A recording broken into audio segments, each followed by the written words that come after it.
Franklin Delano Roosevelt may be turning over in his grave. Polio is still hurting people. And the CIA, well, it's kind of their fault. About 14 years ago, CIA used a vaccination ruse to obtain blood samples from children in Pakistan. Remember the war on terror? Trust in vaccine efforts was already low in parts of Asia and Africa, but after this ruse, some legitimate polio vaccine workers were killed in Pakistan, and workers for Save the Children had to leave the country. The United States has vowed not to repeat that, but global efforts to end polio stalled, and here we are. I'm Wanda Frazier. This is Your Body and You. Now we're on the verge of eliminating polio globally. However, Pakistan and Afghanistan still report cases of wild polio, more than 35 cases so far in 2025. However, data on polio is a little complex because there is more than one type of polio. So elimination efforts expand beyond those two countries and wild polio. A little background. Poliomyelitis is the medical term. Previous generations called it infantile paralysis. It is viral. It is contagious with or without symptoms. It's transmitted from fecal matter or air droplets, most often through fecal matter. It enters the mouth and multiplies in the intestines, and it can spread throughout the body. Most patients don't develop any symptoms, which makes polio harder to track. For those who do, symptoms may begin between a few days to a month after exposure. Symptoms range widely, and there is no real order. Lesser symptoms include cold or flu-like symptoms, digestive problems like nausea or vomiting. The worst symptoms are swelling in the brain or spinal cord and paralysis. If the breathing muscles are affected, such as the diaphragm, a patient may die or no longer be able to breathe on their own. Children under 5 generally suffer the most. Children are more likely to have long-term effects. Treatment. Because polio is viral, antibiotics don't work. There is no treatment. Physicians generally relieve symptoms and provide supportive care. Physicians often recommend bed rest, hot packs for muscle pain, or pain medication.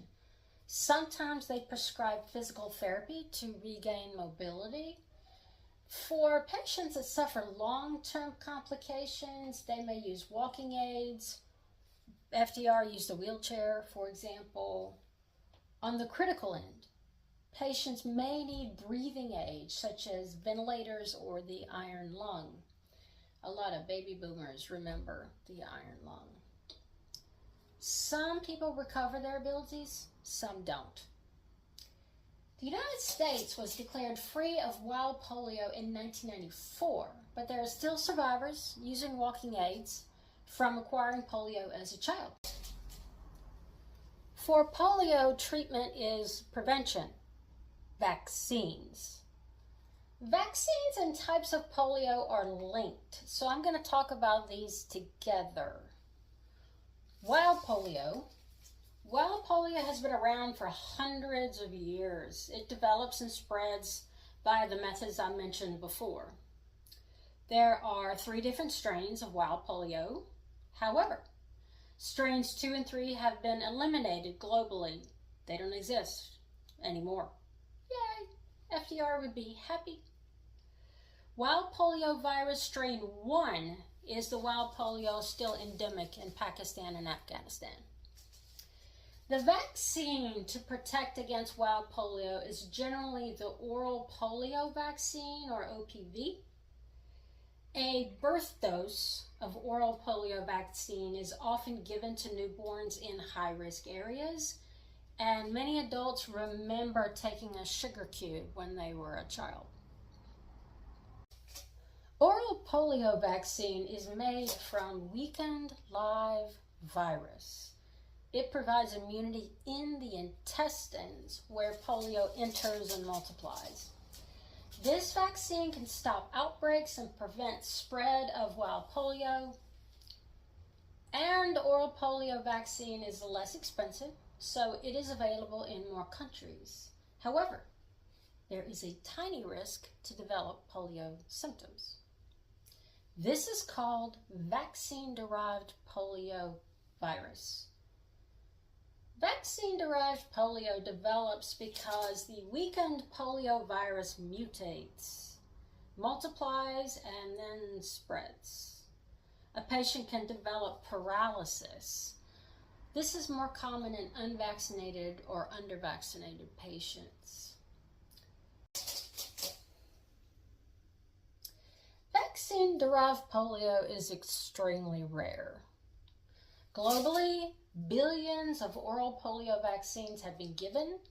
A few hundred cases of vaccine-derived polio are reported each year.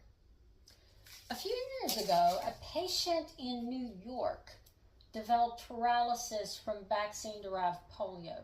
He was not vaccinated, so sometimes people fall through the cracks.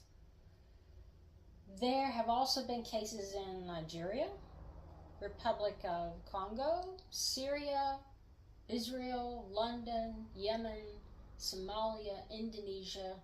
There are more. Just when we think we have polio figured out, it mutates. It is frustrating. To eliminate this risk, many countries switched to the inactivated polio vaccine when there are no more cases of wild polio in their population. The inactivated polio vaccine is made from killed polio virus and is injected into muscle. Infants can receive their first dose at 2 months. The United States switched from the oral vaccine to the inactivated vaccine in 2000. The inactivated polio vaccine does not prevent infection. It prevents the polio virus from leaving the intestines and prevents the majority of symptoms and long-term polio complications. Recommendations for vaccination can vary between regions or countries. Herd immunity can range from 80% all the way up to 97%. Locations with wild polio cases, lower sanitation, or wastewater treatment may need a higher percentage of people vaccinated to prevent spread. Herd immunity can also change over time within the same location. So talk to your physician or your child's pediatrician for vaccine recommendations. Surveillance. Environmental surveillance is another way to detect polio in a population. Public health workers test wastewater, so sewage. This can show polio circulating in an environment when there are no actual cases. Polio has been identified in wastewater in the United States, Germany, Poland, Spain, Finland, England, Egypt. There are more. Question: can we end polio globally? Yes, we can.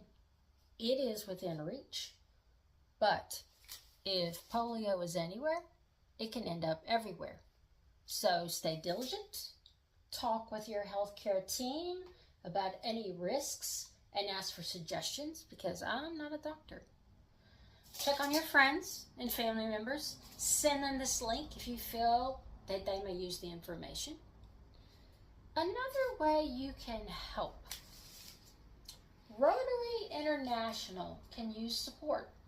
They are a founding partner of the Global Polio Eradication Initiative. Any donation to Rotary International will be tripled by the Gates Foundation. Some of their staff are even biking the El Tour de Tucson to raise funds. I'll put a link in the comments. So repost this, type "end polio" in the comments. Comment something useful, because none of us have time for nonsense right now. Stay safe. I'm Wanda Frazier. This is Your Body and You.